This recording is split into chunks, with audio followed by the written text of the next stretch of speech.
ikut mengawasi kalau ternyata selama proses kampanye itu ada yang nggak betul gitu. Jadi nyari narsum yang sevokal mungkin gitu ya. Nah, kan suka. Masyarakat kita tuh suka sama drama. Betul. Mbak Eli, kalau di tahun politik sebetulnya sebagai seorang jurnalis senior ya, apa sih angle prioritas yang disampaikan oleh sebuah pemberitaan kepada publik? Ya, jadi nih lebih ke partisipasi ya, Kang Gustaf. Jadi partisipasi itu bisa bermakna banyak. Jadi partisipasi bahwa kamu sebagai bangsa, sebagai warga, itu harus menggunakan hak suara. Jadi nggak boleh golput. Kan ada orang, kan golput juga hak. Enggak sih. Yeah. Kita sebagai jurnalis, terutama media kita sekarang memilih untuk mensosialisasikan, iya hak kamu golput, tapi please jangan golput gitu. Betul, jadi betul. Dengan sengaja kok kita meminta atau berharap dan selalu menggelorakan bahwa yuk partisipasi dengan cara segera daftar kalau misalnya punya hak suara, urus pendaftarannya ke kelurahan dan lain-lain.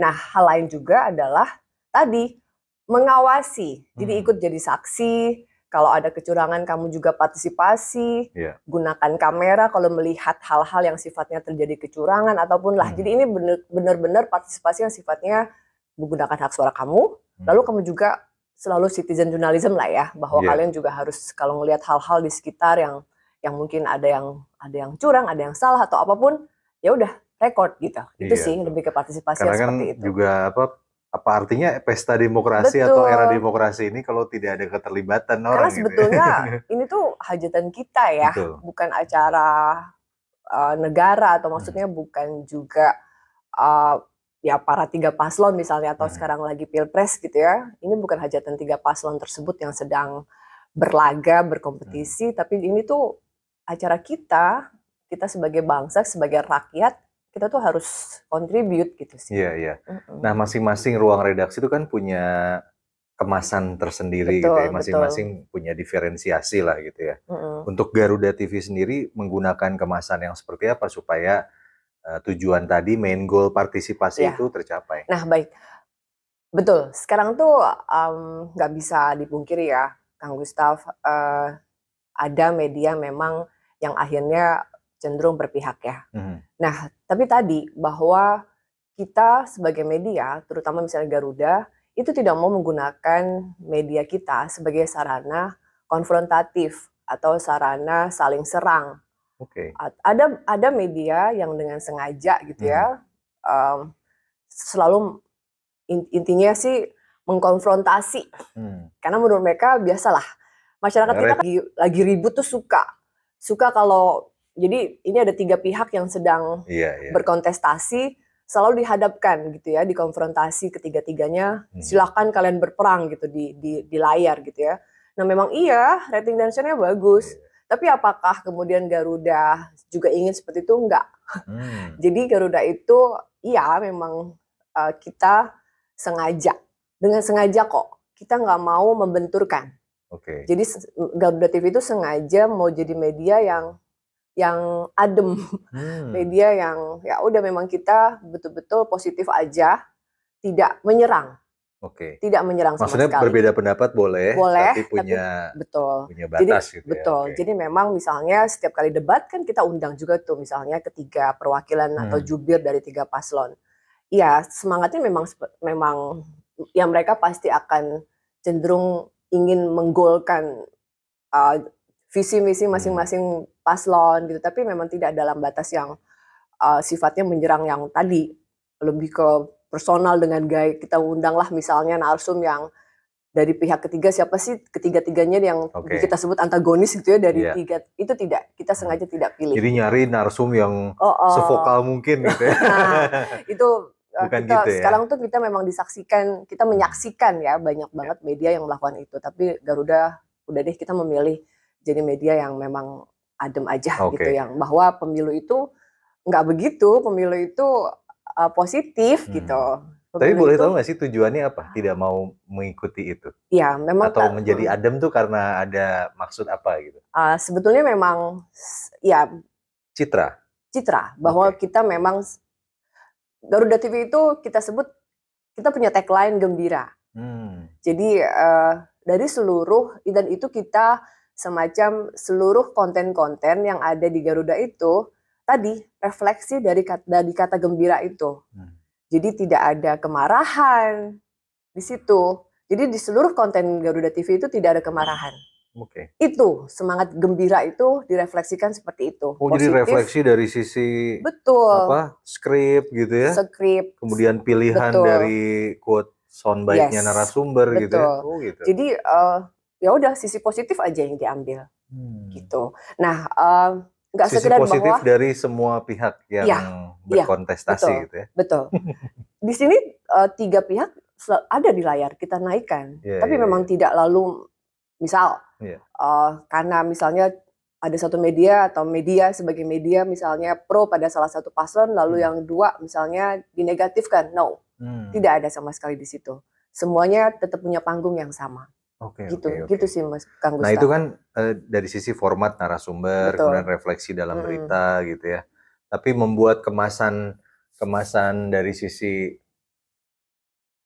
mau memastikan bahwa masyarakat tuh benar-benar akhirnya mau berpartisipasi itu dengan cara apa lagi kira-kira ya? Nah sebetulnya tadi keterlibatan tadi kita itu banyak-banyak banget melibatkan mereka dalam konten kita. Oh itu menarik ya. Nah melibatkan seperti apa sih dalam konten kita? Misal kayak sekarang tuh yang pasti nih kita selalu bikin wawancara lah ya, bikin profile, bikin ini tuh karena ini adalah levelnya, ini tuh bukan acara di level bukan para elit gitu ya, bukan para elit, tapi acara kalian gitu, acara kita sebagai rakyat gitu ya, acara masyarakat kebanyakan gitu.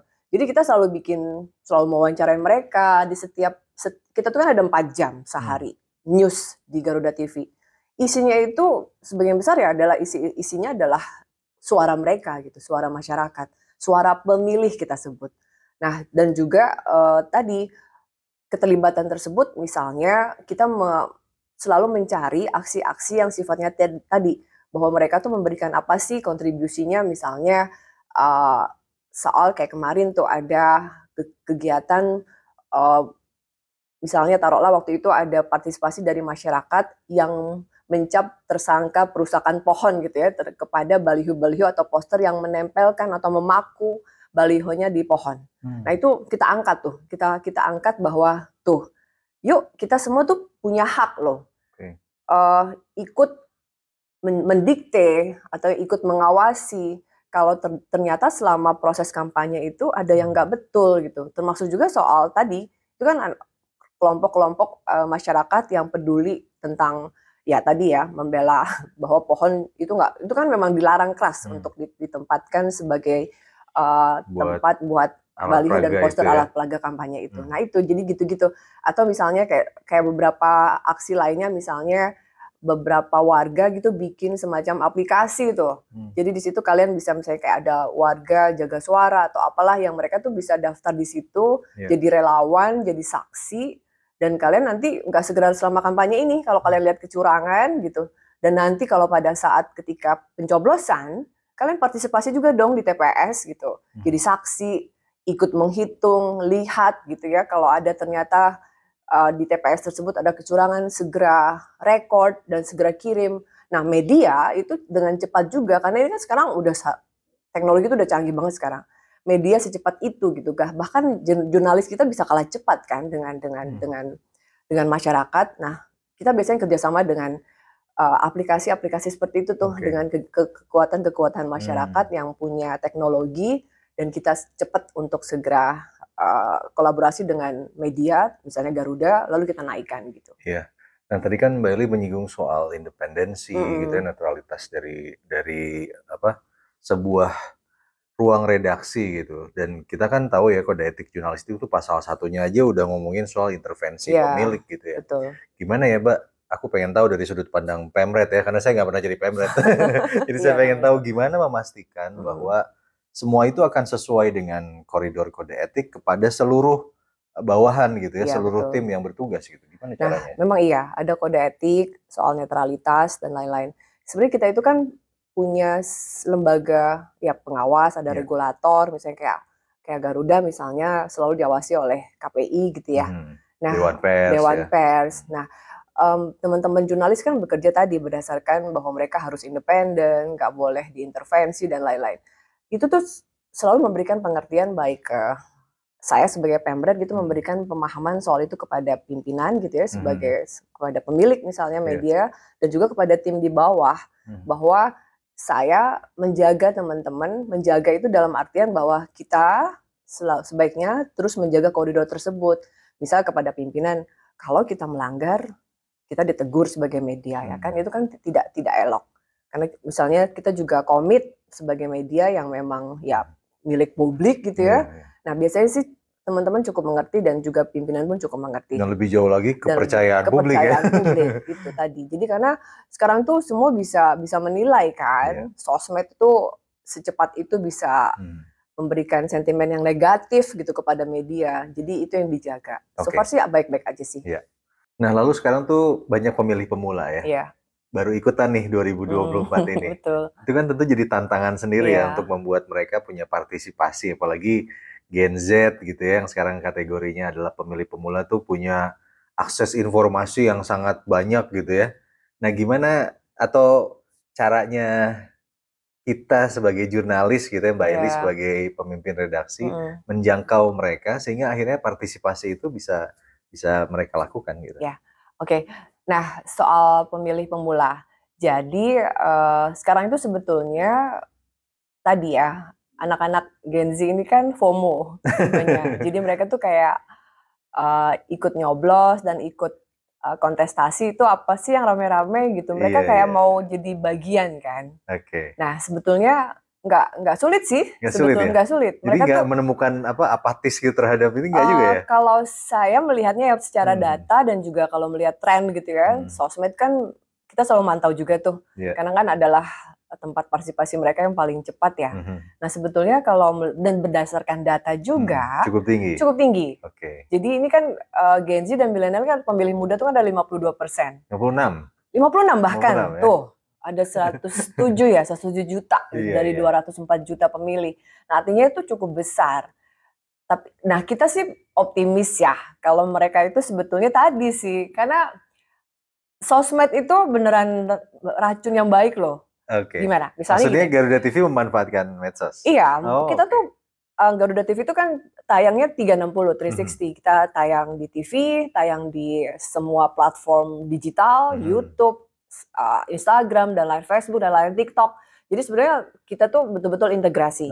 Nah, jadi mau nyoblos itu sampai sekarang mereka tuh can't wait ya, nggak sabar gitu mau nyoblos. Jadi mereka juga ketika tangan mereka itu kan kayak rame-rame gerakan posting ya kan sih kalau habis nyoblos posting pamer gitu. Nah, jadi sebenarnya mereka tuh ya karena FOMO itu kita mendapatkan berkat ya, artinya anak-anak muda ini sebetulnya dijangkau melalui itu ya. Sosmed itu sebetulnya kalau begitu kan positif kan. Mereka pamer, mereka share tuh teman-temannya kalau mereka nyoblos. Sehingga kalau nggak nyoblos dan tangan lo nggak biru karena habis nyoblos, kayaknya sorry ya maksudnya. Kok nggak FOMO sih gitu? Iya, nggak FOMO dan lo kayaknya nggak gaul gitu nggak sih, nggak part of sebuah acara besar dan ini tuh ya tadi keren gitu, tren gitu, itu sih keren dan tren. Jadi sebenarnya mudah sih kayaknya. Aku sih optimis. Tapi termasuk juga mengedukasi mereka tentang cara memilih ya. Karena kan kertasnya 5 gede-gede lagi. Jadi kita punya konten kan 1 jam tiap hari laporan pemilu. Isinya cuma sebagian besar sosialisasi dan edukasi.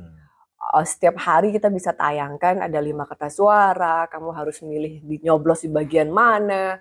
Jadi beneran udah KPU gitu ya, harusnya seneng lah sama Garuda karena kita tuh rajin banget sosialisasi hal-hal seperti ini. Nah lalu juga kan sebetulnya banyak banget caleg gitu ya. Artinya kan kalau sebagai pemilih bingung gitu ya, di dapil dia tuh siapa aja yang dia lihat mungkin di jalanan gitu nama-namanya dan sosok wajahnya. Tapi kan kita nggak tahu dia itu bisa apa, pernah berbuat apa, dan kita bisa nggak sih menitipkan aspirasinya ke orang-orang itu kalau kita pilih gitu. Gimana cara mengedukasi itu tuh? Iya, sebenarnya memang caleg tuh kayaknya memang sulit ya. Karena kan sebenarnya banyak banget. Partainya banyak, calegnya juga banyak. Nah, tapi sebetulnya lagi-lagi pemilih itu sekarang itu diuntungkan sih. Menurut saya sih lagi-lagi ya, internet tuh betul-betul sarana paling cepat. Nah, lalu apakah sebagai media Garuda misalnya juga ikut? Iya, kita selalu mengundang caleg muda, caleg yang sudah berpengalaman, caleg yang misalnya dia sudah memilih beda wilayah gitu antara dapilnya dengan daerah tempat tinggal dia. Nah, jadi selalu atau juga termasuk misalnya menggunakan para pakar gitu ya atau pengamat yang selalu bilang jangan pilih kalau track recordnya buruk. Track record buruk tuh misalnya seperti ini.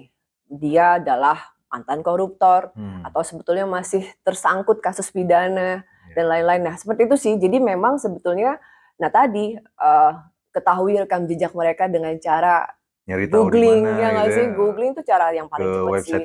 Ke website KPUD dan lain-lain. Jadi sebetulnya menurut saya sih mereka kritis ya sekarang pemilih itu.